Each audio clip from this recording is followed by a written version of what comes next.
An agricultural-themed story in this week's Wall Street Journal has created a certain amount of buzz. The headline, "Farmers are aging. The family business is in peril." So I want to ask the question, are we really in peril?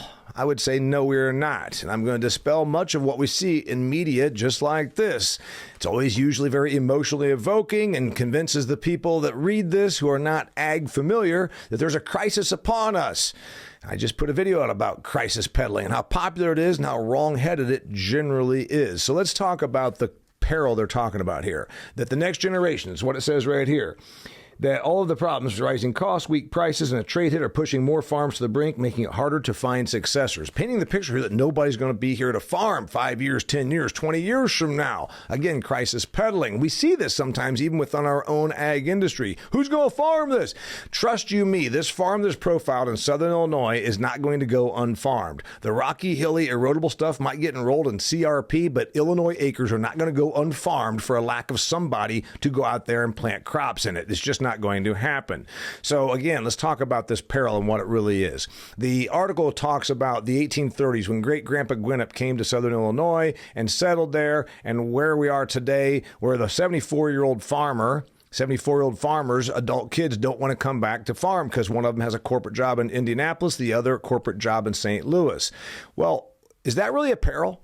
You know, we've been leaving the farm for a long time. In 1935, 90 years ago, we had about 36 million Americans working on 6.8 million farms producing the food. Now we've got 1.8 million farms. That's right. We've reduced the farms by 5 million, and we've got about 3 million people endeavoring, less than 10% of what it used to be, out here on the farm. Have we lost productive capacity? Good God, no. We have more productive capacity than we can even eat. That's why we have low prices and surpluses and subsidies from the government, which made up 23% of our income last year on the farms because our productive capacity. So when generations don't come back to the farm, it doesn't mean that somehow we starve.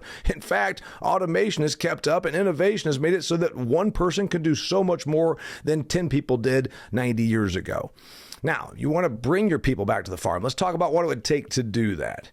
First off, is your farm a business or is it a lifestyle? You heard me give you the numbers that many farms are farms on paper, but they aren't really profit centers. Of course, your kids want to go and make money. You know, one of the saddest things we have is where several kids out of the family go and get corporate jobs, start their own business, and the one that hangs around that gets a lot of credit for staying back to farm is the deadbeat that couldn't go and make money in the city. Not being mean, I'm just being realistic. So is your farm a business or a lifestyle? If it's a business, run it as such and bring the next generation in. Number two thing when I look at farming operations, you want to keep the next generation involved? How long do you stay involved? Probably too long. Go on social media every fall. Oh, there's Grandpa. He's still involved, still makes decisions, still out here running the combine at 91 years old. Isn't it great? Probably not.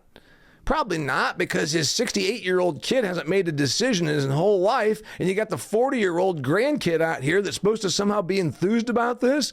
Maybe you're staying in the game too long. Start handing over the reins earlier. That's what real businesses do. Realize that there's a succession plan and a transition plan. The transition means you get the hell out of the way. Third thing, what about the business acumen?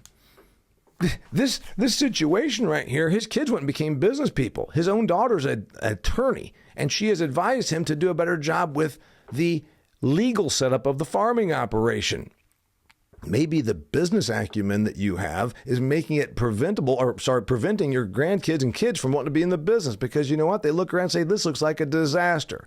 So if you want to have your next generation involved, my thoughts for you are make it economically viable, run it as a business, and get the hell out of the way and let the next generation take over at some point.